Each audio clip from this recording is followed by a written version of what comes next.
a few questions.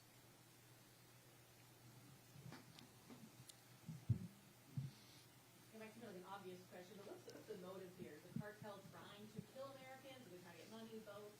So we're a little bit mystified by that. One is they want to try to continue to hook their customers on this drug. If the drug is used in such a slight way, the person taking it will survive.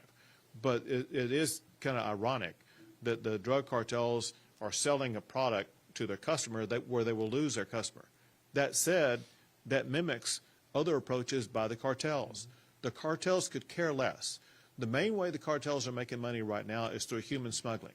They don't care about the fact that many of the people they're smuggling die on the pathway to getting to the border, die as they're crossing the border, or die after they cross the border. The cartels could care less about the human smuggling and human trafficking and human slavery that they put these people into. The cartels are not humanitarian whatsoever. And so it just fits a pattern with them that they're in it just to make money. And this past year, there have been reports that the cartels made a record amount of money this past year. Governor, you spoke a little bit about potentially putting Narcan in schools on top of every law enforcement official having it on their person. Can you describe a little bit more what that could potentially look like? Would it be just in the nurse's office at the schools? Would it be in every classroom, on every teacher? You know, what would you like to see if we needed to take that step for the state? Well, so the first thing we need to do is we need to utilize the new chief of school safety working for the state of Texas. His name is John Scott. Have him identify the extent to which fentanyl is appearing in our schools. The reality is it may be appearing in some schools and not in other schools.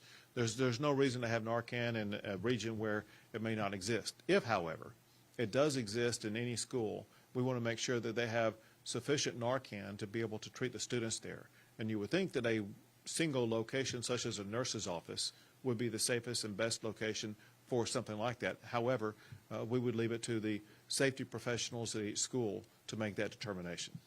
Governor, could you touch a little bit on the goals of the Friday Night Lights Against Opioids plan? Well, we want to expose to the public and inform the public about what's going on concerning opioids, opioid abuse, what opioids can do to literally kill people. And we want to save lives is the bottom line by sending the message to parents, to families, to kids about the dangers of opioids and the necessity of avoiding them. Any more questions?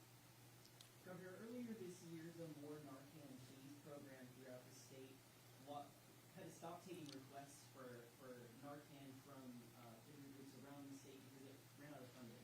How do you plan to expand Narcan when these groups are already losing out on funding right now? Sure. So when we start a session, we will have funding available that we can figure out the right pathway to provide the funding, but I think we can all agree on the necessity of making sure the Narcan is there.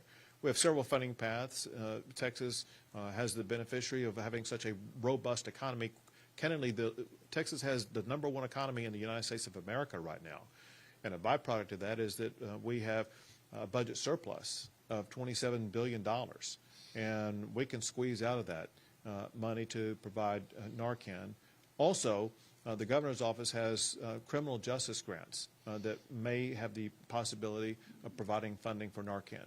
One way or the other, we'll find the resources to make sure that we're saving the lives of innocent people. Last question. The cartels are designated to be terrorist organizations. How will this fight in the battle against fentanyl? By designating cartels as terrorist organizations, it empowers law enforcement to be more aggressive about going after all the assets and resources of the cartels that exist in the state of Texas, whether it be bank accounts, homes, boats, vehicles, whatever the case may be. And our job is to put them out of business. Cartels need to understand if they are doing business in the state of Texas, every dime that they're making, every location that may be hidden, we will uncover it, we will root it out, and we will seize it, and we will put them out of business. If cartels do business in the state of Texas, they picked the wrong state to do business in.